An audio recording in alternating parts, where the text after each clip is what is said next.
Rostan Moutupiti, maître de conférence à l'Université Blaise Pascal. Je vous présente le projet ANER Jeunes Chercheurs, Jeunes Chercheuses, qui a commencé cette année et qui va se terminer en 2017. Alors, ce projet regroupe 5 universités, le GEMH d'Égletons, le laboratoire de fiabilité de mécanique et des systèmes de l'INSA de Rouen, le GEM de l'Université des Landes et le laboratoire brestois de mécanique et des systèmes de l'Université de Bretagne. Les objectifs visés par ce projet, c'est évidemment promouvoir et développer le bois dans la construction. Par exemple, proposer des méthodes de formulation viscoélastique incrémentale couplées aux problématiques de fissuration et bien sûr prendre en compte caractériser les champs mécaniques dans les phases de fissuration par des contrôles non destructifs. Merci. Alors, le phasage et quelques thématiques prises en compte dans ce projet, c'est absolument multidisciplinaire. Par exemple, on va utiliser les problématiques de rupture couplées au comportement visco et élastique, en incluant bien sûr les problématiques de comportement hygromécanique, l'optimisation, donc l'incertitude et la fiabilité, en prenant en compte évidemment la variabilité masse spatiale liée par exemple à la nodosité, à une forte nodosité dans les structures bois, le contrôle non destructif en termes de mécanique sans contact, par exemple analyse d'image, émission acoustique et méthode ultrasonore. Et bien sûr, il y a une partie management du projet dont j'assure la coordination. Alors, quelques résultats, mais pour avoir des informations un peu plus importantes, venez au poster D1. Merci.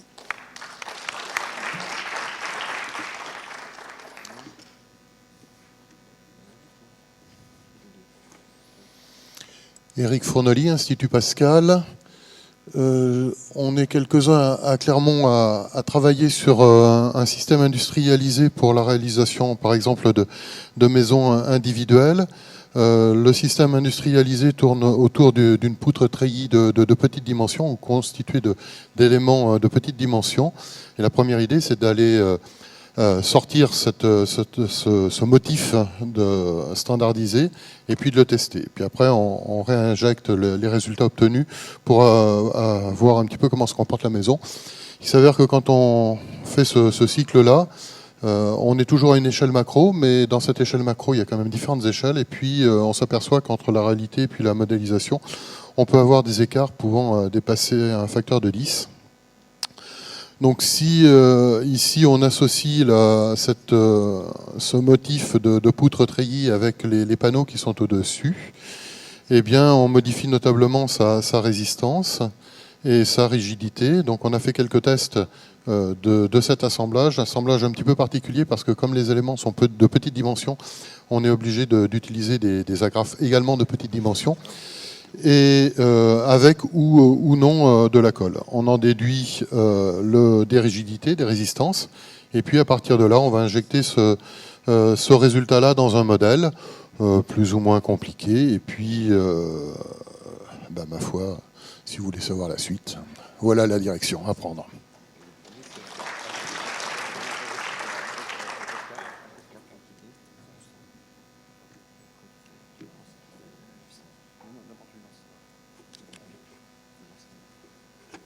Bon, je vais me présenter. Donc, Sylvain Châtaignier, je travaille à l'IFSTAR, mais sur le site nantais. Donc, c'est pas ma présentation. Non, pas la bonne. C'est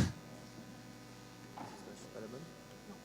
C'est pas ici. Détroit. Ah, pardon, c'est Détroit. Ah oui, c'est bon. Et donc, je travaille au sein du laboratoire structure métallique à câble. Donc, notre problématique principale, c'est pas du tout le bois. Mais on dispose d'outils et donc on a voulu essayer de les appliquer au cas de structures en bois. Donc si on avance sur le diapo d'après, c'est un travail qu'on a fait en collaboration avec l'École supérieure du bois à Nantes. Nous, à l'IFSTAR, on s'intéresse on essaie d'aider les maîtres d'ouvrage à mieux gérer leur structure. Et on a vu, vous avez vu avec notamment la présentation de Robert Leroy que le CETRA allait proposer des ponts types avec du bois. Donc on a besoin d'outils pour réceptionner ces ouvrages, les suivre pendant leur durée de vie. Et donc ça peut être des outils de monitoring ou de sculptation. Donc il y a des procédures qui existent et qui sont bien établies pour les ouvrages en béton et les ouvrages métalliques. Par contre, pour le cas des ouvrages en bois, on dispose de peu d'éléments pour l'instant. Et dans le cadre de ce travail, on s'est intéressé à l'utilisation des acousto-US. Alors les acousto-US, c'est quoi ? Ça consiste à exciter une structure en envoyant des ondes ultrasonores mais à basse fréquence, comme ça elles ne sont pas trop absorbées par le matériau, pour le bois. Et puis ensuite on les réceptionne avec des accéléros, des piezo, des capteurs piezo, et on les traite de manière acoustique. Donc bon, je ne vous détaille pas toute l'étude, mais dans le cas du bois, puisque c'est un matériau anisotrope, on peut avoir, la direction de transmission de l'onde va avoir une influence sur le résultat.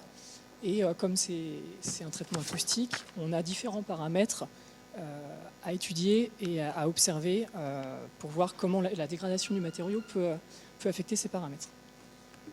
Donc, dans le cadre de cette étude, on a travaillé sur 4 principaux aspects. Tout d'abord, on a étudié la dispersion des mesures et la dispersion du faisceau, en s'intéressant aussi à l'importance du couplage entre le capteur piezo et puis le matériau.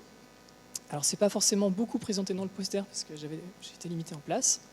Ensuite, on a regardé si on avait bien des vitesses de propagation des ondes cohérentes avec ce qu'il y avait dans la littérature dans les différentes directions. Donc ça, c'était le cas, ça nous a rassurés. Et puis ensuite, on s'est intéressé à étudier l'influence de l'humidité sur les mesures. Est-ce qu'on peut détecter des zones très humides dans une poutre en bois avec les acousto-US ? C'est présenté donc sur le poster. Et puis, on s'est intéressé à l'influence d'une fissure, donc dans ce cas-là idéalisée, puisque c'était une première étude par un trait de scie, sur nos mesures acoustiques. Voilà, donc je vous invite à venir voir le poster des 3 si vous voulez avoir plus d'informations.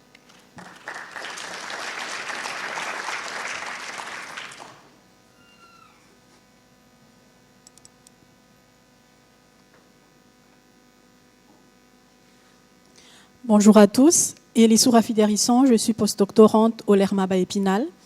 Et le poster que nous présentons porte sur les performances hygrothermiques des parois bois quand elles sont exposées aux conditions réelles extérieures.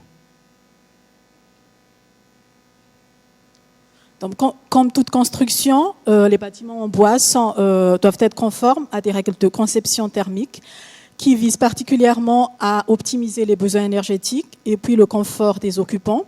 Donc, ceci revient, pour concevoir correctement le bâtiment, à modéliser la dynamique des transferts couplés de chaleur et d'humidité dans l'enveloppe. Sauf que, vu la complexité des propriétés du matériau bois, mais également des matériaux hygroscopiques qui composent le bâtiment, il reste encore actuellement difficile de prédire correctement ces phénomènes via les codes numériques. Donc, pour pallier à ces problèmes, il y a des projets de recherche qui ont été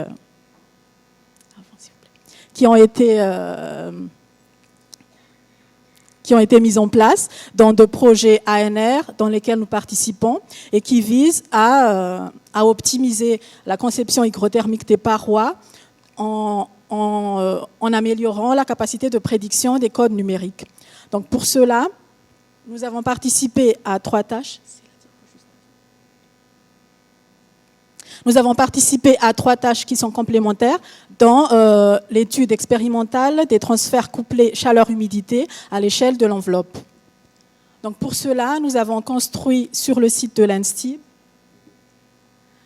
différentes cellules tests de géométrie simple et qui ont les mêmes compositions de plancher et de toiture, mais qui se différencient par la composition de leurs murs qui représentent les principaux systèmes constructifs bois existants. Ces cellules tests ont été exposées aux conditions extérieures et à l'intérieur, nous maîtrisons la température et l'humidité via des scénarios de chauffage et d'humidification. Grâce à la métrologie qui a été installée dans chaque cellule, nous pouvons faire un suivi dans le temps de la réponse de la paroi aux sollicitations imposées et également évaluer le comportement des matériaux et l'influence de ces comportements sur la performance de l'enveloppe. Pour les résultats, je vous donne rendez-vous devant le poster numéro 4.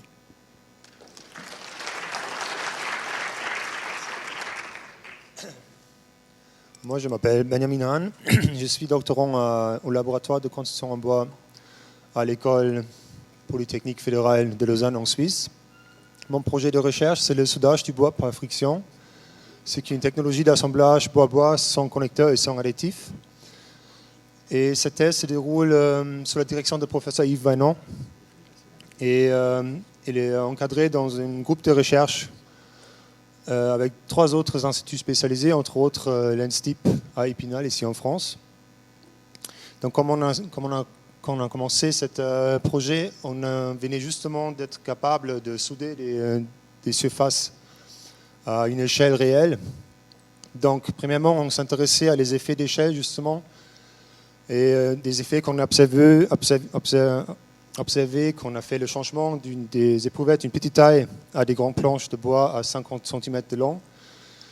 Puis, on essaie de développer un outil de prédiction de la capacité structurelle numérique. Et on essaie aussi d'améliorer le comportement du joint soudé aux déformations hygromécaniques dues au changement d'humidité dans le bois. Voilà, vous pouvez changer. Donc, pendant le cours de ce projet, on s'est intéressé surtout sur les panneaux soudés en bois massif à plis croisés, donc le CET ou KLH. Donc, on a commencé à fabriquer les premières petites éprouvettes à une petite échelle que vous pouvez voir sur les photos. Et le but, c'est justement de remplacer dans ces panneaux la colle chimique qui est utilisée actuellement. Donc à droite, vous pouvez voir, on a effectué les tests sur des petits panneaux de 3 plis. Donc on est en train d'estimer les paramètres mécaniques en cisaillement. On a fait des tests de résistance en cisaillement également et on applique également notre outil numérique pour calculer la résistance mécanique. Donc c'est le poster des 5.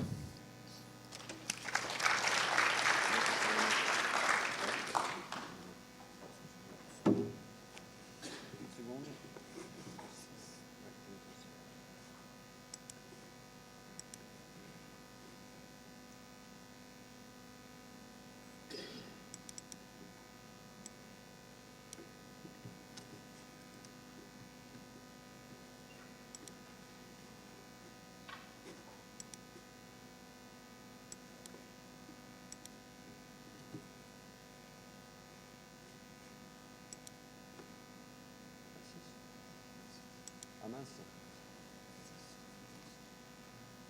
Ah bah on va repasser au suivant. Je passe au suivant. C'est combien? C'est 16.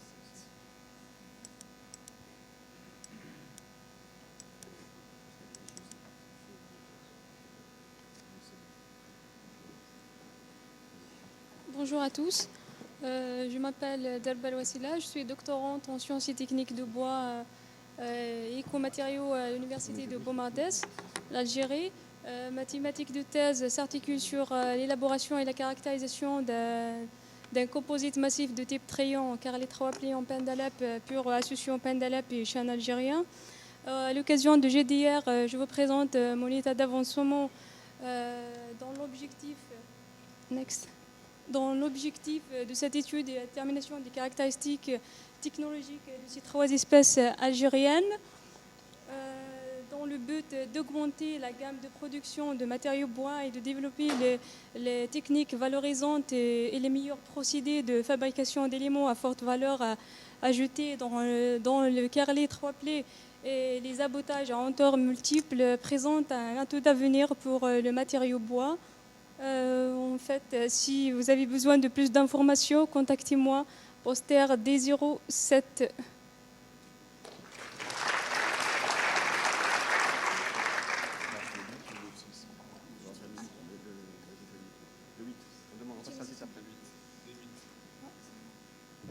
On passe le D8 maintenant.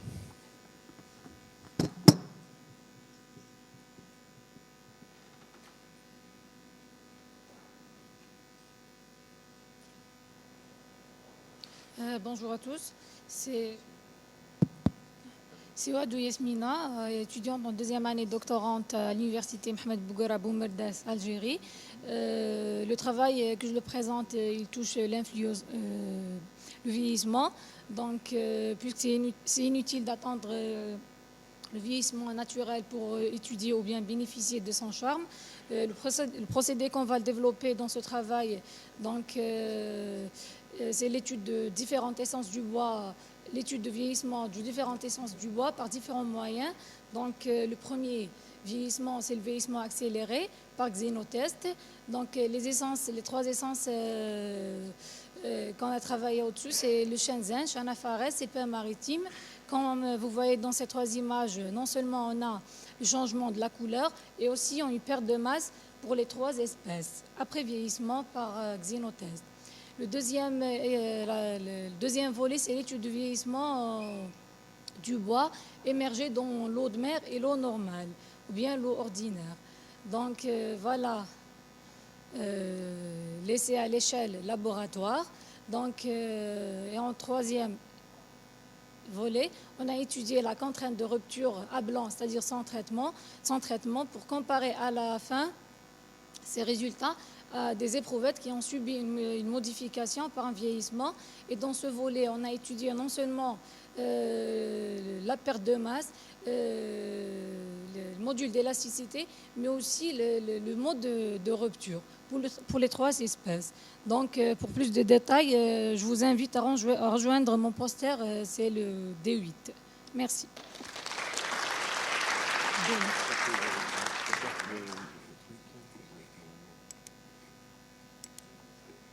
D6, hein. On va prendre D6.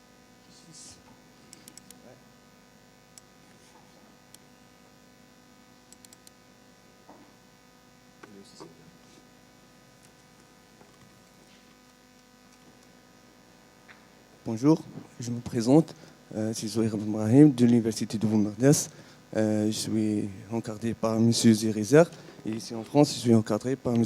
Louis Deneau à l'INSAM. Mon travail c'est sur l'influence de la température du tuvage sur la qualité du plaquage des bois algériens.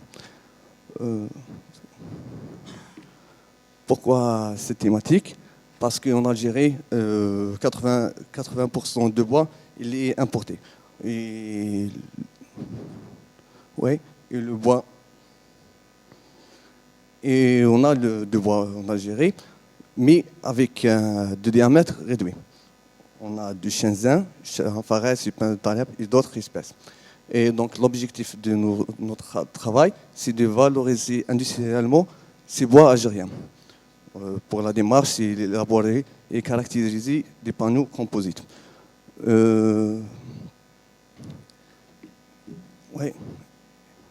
Et pour avoir une meilleure qualité de plaquage, on a utilisé le matériel, la micro-dureuse et le SMOF.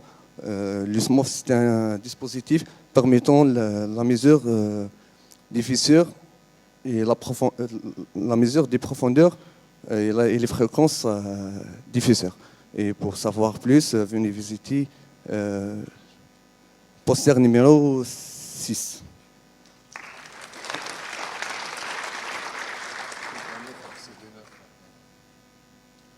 Bonjour à tous, je m'appelle Simon Hanouz, donc je suis en troisième année de thèse et je suis donc basé au Labomap à Cluny. Comme vient de le présenter Zouhir, le Labomap c'est un laboratoire qui est spécialisé dans l'usinage du bois vert. Donc c'est en toute logique que je travaille sur le traitement thermique du bois sec. Donc je vais faire juste je vais rappeler donc ce qui a été dit hier, le traitement thermique. Ça consiste à chauffer des planches autour de 200 degrés. Donc en haut à gauche, vous avez une photo du four des industriels avec qui je travaille, en vue d'en améliorer la durabilité. Donc pour des applications type bardage, terrasse, des applications en extérieur. Ça permet de valoriser des essences locales comme le frêne, le hêtre ou le peuplier qui normalement, sans traitement, ne peuvent pas être utilisés en extérieur. Là, la problématique que je présente aujourd'hui, c'est celle du classement mécanique, parce qu'on améliore la durabilité, mais en revanche, on modifie les propriétés mécaniques. Normalement, pour classer mécaniquement un bois, on fait un essai de flexion, donc ça nous permet de déterminer le module élastique et la contrainte à la rupture en flexion, et à partir de ces deux valeurs-là, on en déduit des coefficients, des valeurs sécuritaires pour les autres valeurs caractéristiques. Donc tout ce qui est traction, compression, on ne fait pas l'essai, on déduit ça des essais de flexion. Donc là, l'objectif, c'était de vérifier ça sur du bois traité. Et si vous voulez voir les résultats, bienvenue au poster D9.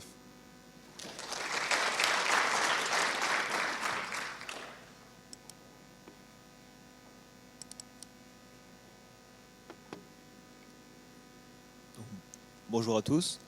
Donc, je m'appelle Quentin Kleindins et je suis ingénieur au LERMAB à Épinal. Donc, le projet que je vais vous présenter est un projet de recherche donc, concernant l'étude de la dégradation des pieux de fondation en bois. Donc, l'objectif de ce projet est de développer l'utilisation des pieux de fondation en bois par rapport aux pieux béton majoritairement utilisés actuellement en France. Donc, la zone critique au niveau du pieu concernant la dégradation, c'est donc la zone enterrée qui va être au niveau de la zone de marnage de la nappe phréatique, puisque cette zone va subir des variations d'humidité et donc aura dans le temps une humidité qui va être favorable au développement de champignons qui sont les principaux agents de dégradation du bois dans notre cas. Donc les deux objectifs auxquels nous souhaitons répondre, c'est de mettre en place une méthode de diagnostic pour les pieux déjà en fonction, essentiellement sur des ouvrages anciens. Donc on voudrait développer un protocole permettant de déterminer si les pieux en fonction sont attaqués ou non par des champignons et si possible prévoir dans combien de temps ils vont devoir être changés ou s'ils vont pouvoir durer encore un certain temps. Et donc on aimerait également bâtir un modèle pour connaître la cinétique de dégradation des pieux dans le temps pour pouvoir mettre en place par la suite des dispositions constructives. Donc pour ce faire, on a mis en place différentes expériences sur des pieux, des pieux de 50 cm de haut, qui sont partiellement immergés et qui sont mis en contact avec de la litière forestière pour apporter l'inoculum. Et donc à partir de ces expériences, on a également fait le même type d'expérience sur des éprouvettes. Donc il y a 4 expériences différentes que je ne vais pas détailler. Et donc à partir de ces expériences, on pourra donc déduire l'évolution des propriétés mécaniques dans le temps en fonction et également la cinétique d'imprégnation, la variation du profil d'humidité dans le pieu. Donc pour pouvoir bâtir notre modèle et développer notre méthode de diagnostic. Donc voilà, donc si vous voulez plus d'informations, vous pouvez venir me voir au poster numéro 10.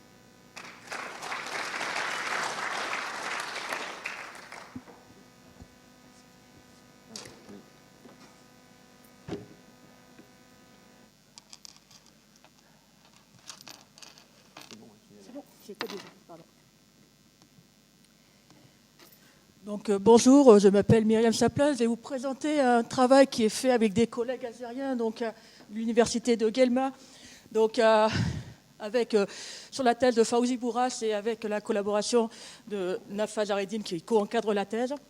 Donc, notre problématique, c'est d'étudier le comportement d'éléments de structure en bois sous des variations variables au niveau du temps, type sismique en particulier, mais ça peut être aussi l'effet du vent. Donc on s'intéresse au problème d'instabilité, flambement, déversement. Donc pour les néophytes, le flambement, c'est la poutre ne prend pas feu, donc allez voir mon poster, vous expliquera éventuellement. Et le déversement va faire solliciter la torsion. Et c'est pour ça que je vais vous présenter aujourd'hui uniquement cette partie, torsion, des 7 torsions qui vont être réalisées sur des éprouvettes, afin de déterminer l'état de dommage de la structure, et de l'élément, de la petite poutre ici, afin d'avoir 2 informations, l'état de dommage sous des sollicitations au bout d'un certain temps et à terme de savoir la durée de vie de la structure. Donc j'espère que la vidéo va passer.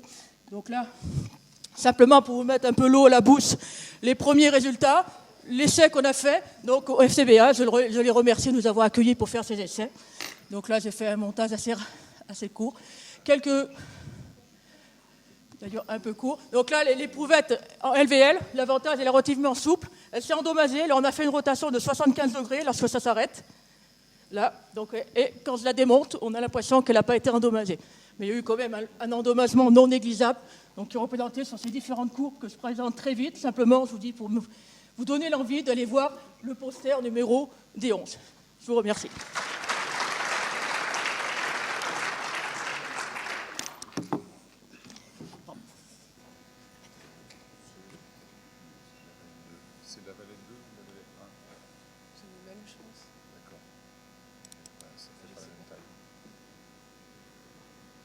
Bonjour, je m'appelle Anne Lavalette. Je termine ma thèse au laboratoire I2M à Bordeaux. Et donc les travaux que je vais vous présenter portent sur le collage du bois à l'état vert du contreplaqué. Donc les objectifs sont principalement la compréhension et la maîtrise de l'adhésion. Donc pour répondre à cette problématique, on s'est intéressé à 3 phases du collage. Donc, premièrement, une approche de surface lorsque l'adhésif vient en contact du bois à travers des essais de mouillabilité. Et dans un second temps, on a observé le joint au microscope pour observer l'imprégnation de la colle dans le bois. Et on a, pour finir, vérifié la qualité de l'assemblage. Voilà, à travers des tests mécaniques. Donc, vous pouvez venir voir le poster D12 si ça vous intéresse.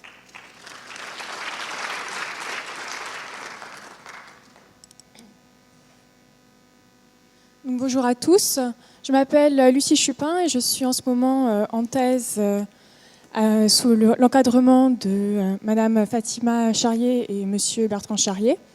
Donc, je travaille sur l'extraction de tanins d'écorce de pins maritimes et leur valorisation pour faire des mélanges collants à but de faire des panneaux de particules. Donc en ce moment, les panneaux de particules sont collés avec des colles UF, ce qui fait qu'il y a des émissions de formaldéhyde, et ce sont également des colles qui sont produites à partir de l'industrie de pétrochimie. Donc on essaye de trouver une alternative en faisant des mélanges collants à base de tanins et de lignine.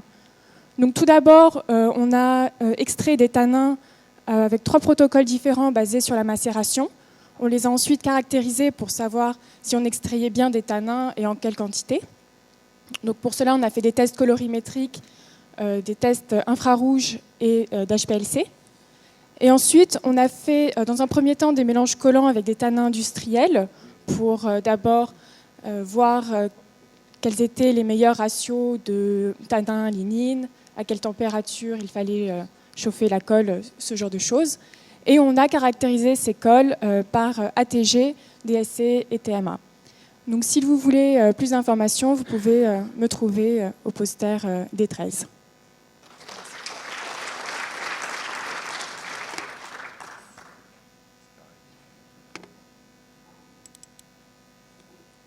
Bonjour à tous, alors je m'appelle Aurélie Humbert, je suis actuellement en CDD au sein du laboratoire l'ERMAB pour poursuivre les travaux que j'avais réalisés durant mon stage de M2, donc sous la direction de Christine Gérardin et Philippe Gérardin.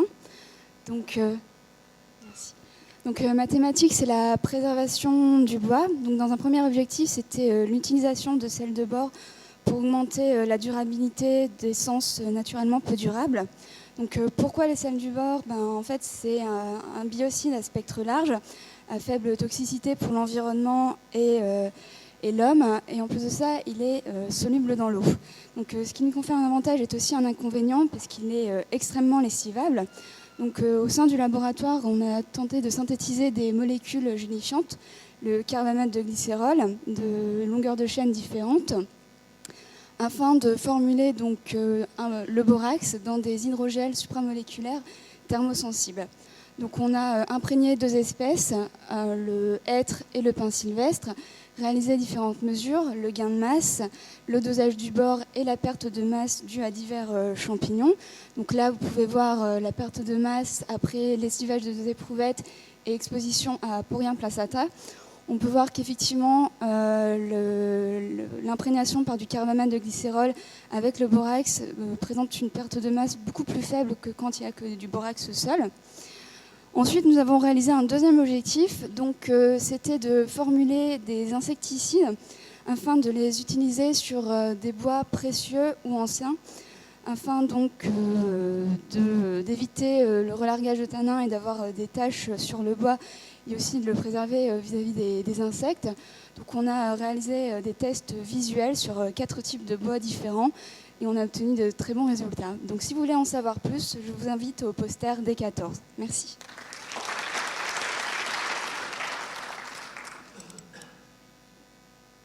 Bonjour, Tayana Ramanananto Andro, maître de conférence à l'université d'Antananarivo à Madagascar et aussi chercheur invité à l'école supérieure du bois à Nantes. Donc on m'a demandé de vous présenter aujourd'hui le travail de collègues qui n'ont pas pu être là. Donc il y a 2 posters. Le premier c'est sur la livre des connaissances, sur la valorisation des produits récupérés à base de bois. Donc l'idée était qu'il y a énormément de produits à base de bois en fin de vie, estimés à peu près à 16 millions de tonnes et qu'il y a à peu près 30%, plus de 30% qui ne sont pas valorisés. Et donc l'idée, c'est de mettre en place un outil d'aide pour les différents acteurs de la filière de manière à pouvoir donc proposer des solutions de recyclage des produits à base de bois, des produits en fin de vie. Donc c'est un projet en collaboration entre l'École supérieure du bois, l'École des mines de Nantes et l'INRA de Bordeaux. Alors la démarche est représentée par le schéma suivant. Donc on a les produits en fin de vie au milieu là, et donc de manière à pouvoir choisir les valorisations de ces produits, il y a plusieurs facteurs, donc en amont, en bleu en haut, et donc l'idée c'est de collecter les connaissances sur la valorisation et les différents facteurs, et puis de mettre en place donc des liens, donc de conceptualiser les connaissances. S'il vous plaît. Donc, il y a un exemple de carte conceptuelle qui a été mise en place. Donc, l'idée, c'est de mettre en relation les concepts d'une manière sous format mathématique, donc ici sous forme canonique, de manière à pouvoir implémenter un raisonnement automatique. Voilà, donc c'est le poster des 15 si vous voulez plus d'informations. Le deuxième poster, donc le suivant. Donc, c'est dans le cadre de la thèse de Benjamin Masto. Donc en collaboration entre l'École supérieure du bois et le SCRIT matériaux de Rochefort. Donc là, c'était la faisabilité, l'étude de faisabilité de composites biosourcés pour être applicable à l'aéronautique. Donc là, pour pouvoir avoir une alternative aux composites synthétiques, donc il y a plusieurs verrous technologiques et scientifiques qui doivent être levés. Donc aussi bien au niveau de variabilité et tenue dans le temps, mais aussi donc il faudrait optimiser le procédé en termes de renforcement et puis de la variabilité des propriétés. Donc ce qui a été testé, c'était un composite sandwich à base de fibres de lin et de liège et d'époxy. Et donc, il y a plusieurs facteurs, donc 4 facteurs qui ont été étudiés pour une application sur l'aviation de voltige, donc essentiellement sur les ailes, donc de manière à pouvoir respecter les contraintes réglementaires au niveau européen et puis avoir un bon cycle de vie. Donc ça, c'est le poster des 16 et puis je vous ai mis donc, le contact de mon collègue, donc Franck Michaud, qui pourra vous en dire plus. Merci.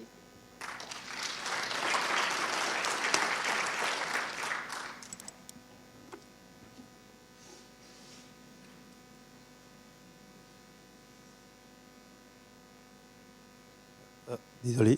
Bonjour, je suis Jean-Gérard Ndoengon. Je suis en thèse au laboratoire LGCE à Béthune. Je travaille dans la thématique des matériaux biosourcés. Et en fait, on travaille dans le projet régional Arcière-Bois. En fait, l'objectif, c'est la valorisation des coproduits issus du bois, de l'industrie bois, en fait. Et du coup, la région a sollicité le laboratoire LGCE, le site de Béthune, qui a financé une thèse et un postdoc. Donc, ma thèse, en fait, c'est l'étude du comportement rhéologique et tribologique des bétons de bois à base de coproduits issus du bois, mis en forme par extrusion. Wow. Je sais pas pourquoi c'est en blanc. Le fond, il est en blanc.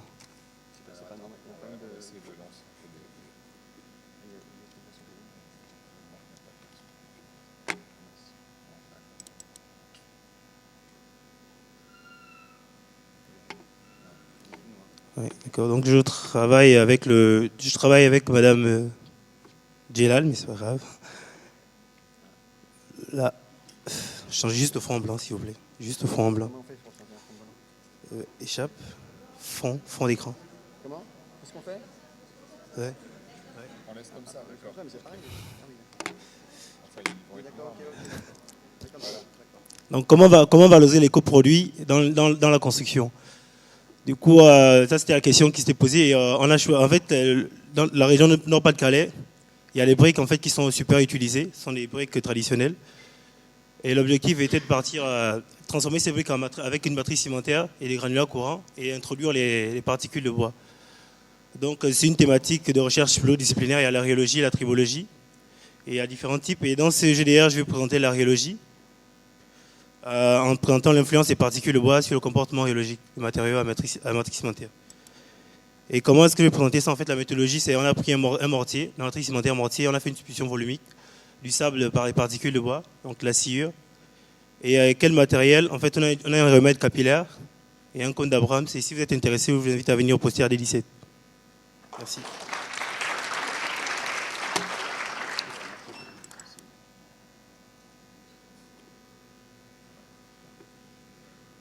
Bonjour à tous, je m'appelle Xing Zhi. Je suis en postdoc dans le laboratoire génie civil et géo-environnement à Béthune.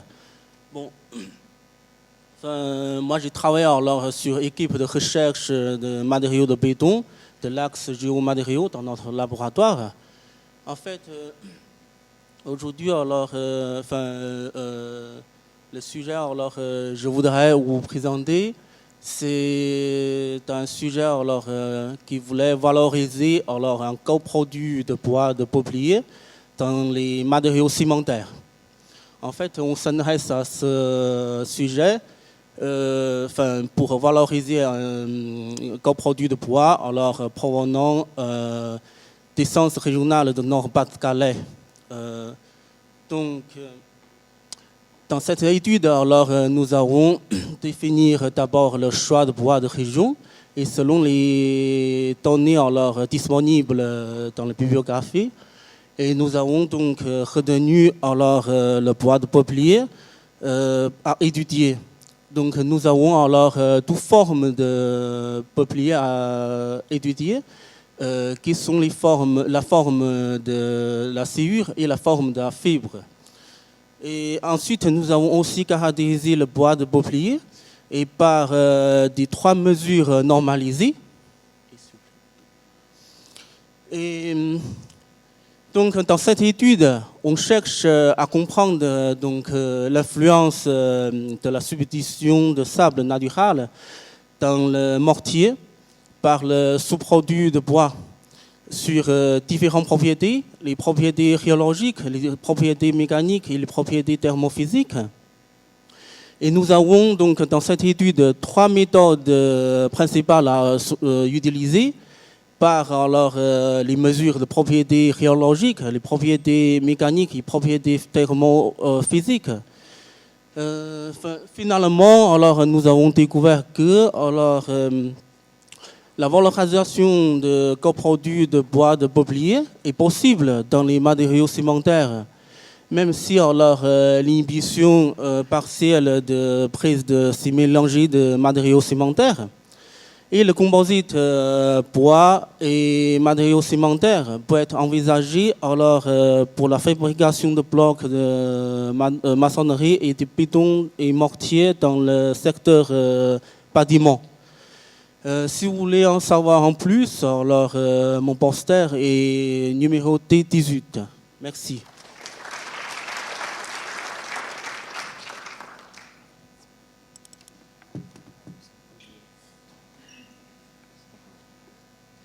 Bonjour à tous, je suis Zineb Kibi Benkader, en thèse au LERFOB et au LERMAB à Nancy. Et donc je vais vous présenter sur ce poster les premiers résultats. Donc moi je travaille sur les nœuds, donc ce qui est considéré comme un des principaux défauts du bois. Mais on s'est rendu compte qu'ils sont très riches en extractibles. Donc l'objectif de cette première étude, c'était de quantifier, identifier ces extractibles et les comparer au bois de tronc, donc au duramen et au biais. Pour cela, on a fait un screening en prélevant des feuillus et des résineux, donc la liste est là. Et puis on a fait un classement selon l'aptitude à l'élagage naturel, puisqu'on a supposé que ces extractibles ont un rôle sur la dégradation des branches mortes. Donc on a fait des extractions au Soxley avec 4 solvants et puis une identification en GCMS. Donc si vous voulez voir les résultats et le classement des meilleurs nœuds, donc je vous invite au poster numéro 19. Merci.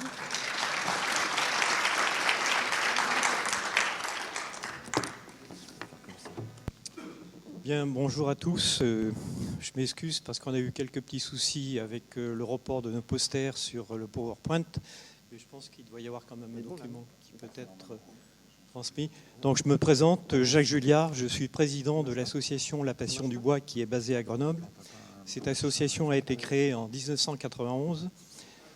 Aujourd'hui, on œuvre dans différents secteurs d'activité, technico-économiques, environnementales, artistiques et culturelles. On est à l'origine du Salon européen du bois qui se situe à Grenoble. Notre domaine de compétence, c'est de développer la culture de la matière bois auprès du grand public. Le constat que l'on fait, c'est qu'aujourd'hui, le grand public se trouve confronté de plus en plus à des difficultés pour interpréter, d'une part, les évolutions technologiques qui sont faites dans tous les domaines. Le bois en fait partie. Donc on a considéré que c'était important de pouvoir relier justement les compétences qui sont liées au domaine professionnel par rapport au grand public. Et notre rôle est de jouer un petit peu ce rôle de passerelle qui est entre les institutionnels de la filière bois et le grand public. On intervient également en milieu scolaire, puisque pour pouvoir construire cette culture bois, il est important de pouvoir sensibiliser les jeunes le plus tôt possible. Et à ce titre, on intervient dès le plus jeune âge, à partir de 3 ans, jusqu'à 12 ans, 15 ans. On essaye d'évoluer maintenant dans le domaine, je dirais, des collèges et des lycées, pour apporter justement cette approche scientifique qui est réalisée au niveau du bois, pour pouvoir justement construire cette culture liée à la matière bois. Tout ceci demande beaucoup de travail.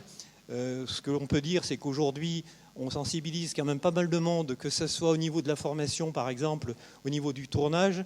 On a créé donc des sections de tournage pour les compagnons du Tour de France, donc, qui est quand même important.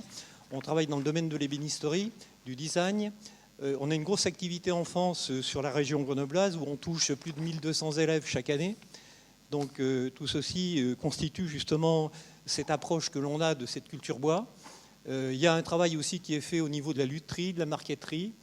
Donc on vous convie à nous rencontrer à notre point qui est le D20, c'est le point D20, pour échanger sur ces sujets qui sont relativement intéressants concernant les échanges concernant la culture bois. Merci.